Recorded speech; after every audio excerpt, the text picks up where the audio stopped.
Thank you all for coming out tonight. You're all here because you want to learn more about franchising. Why do people franchise? Well, you don't have to build a bicycle, just ride it. Don't add bells and whistles and string at the end of the handlebars, but listen to your franchisor, whoever you're going to franchise with, and really just learn the basics of how they take care of their guests. How do you run your restaurant and follow that model they give you?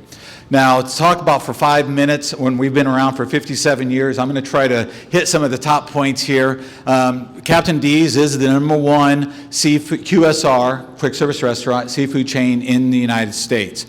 We have been around again since 1969, or 57 years. We have 530 locations in 25 states and 2 countries. We just went international last year, opened up the first 2 countries, and this year we're adding 3 more countries. So lots of growth, not only here domestically, but internationally. Why Indianapolis, to go to that question, and you'll be able to a slide later, but not now. You'll see the different markets. But we're already looking to come in here. It's going to be a company market. We were looking at Indianapolis company market. We have several sites that are already identified that we've already started to work on. If we find a franchisee that would like to join and be part of our franchise family, we're happy just to flip that right over to them, and they take it and don't have to worry about doing all the homework. So there's something that is very positive there. But to be around for 57 years and have a legacy that we have, there has to be a lot of modifications, a lot of changes, you have to adapt to the situation. And we do that through food innovation. And if you'll go ahead and switch to the next one there.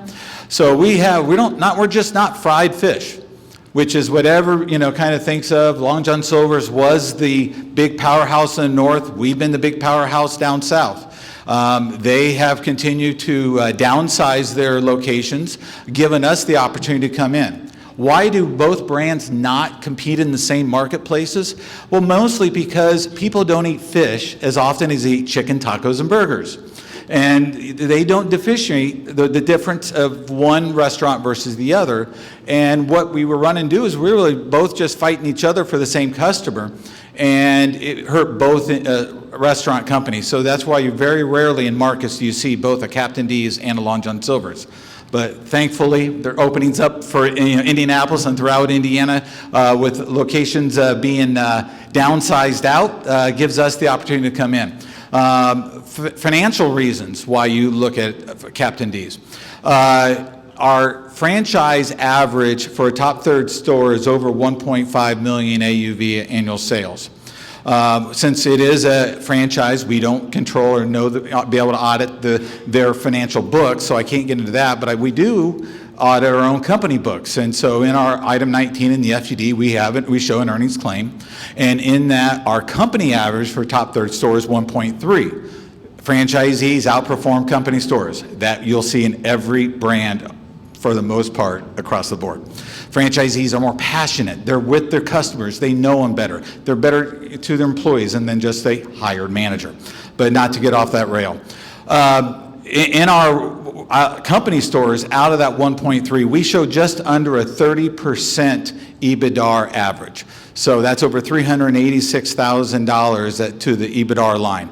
So there is money in food. Food is something that everybody has to have. But not only have we been innovative in our food, we've been innovative in our locations.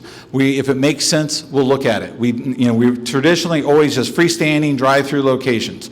Well, we now have in cap with drive-through. We have in line.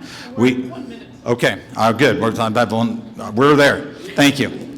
All right, sorry. I get on the soapbox and I can go. All right, so we'll even look at a food truck. If it makes business sense, we're already looking at it and talking about it, so So to the last slide, we'll show the map of Indianapolis. Here's our markets of interest. Like I said, we have 5 to 7 sites we've already identified in Indianapolis that we'd be looking at to do corporately, but if any of you might be interested, love to talk to you. I'll give you a business card so you have all my contact. There's also cards in the front, and with that, I'll turn it over to questions.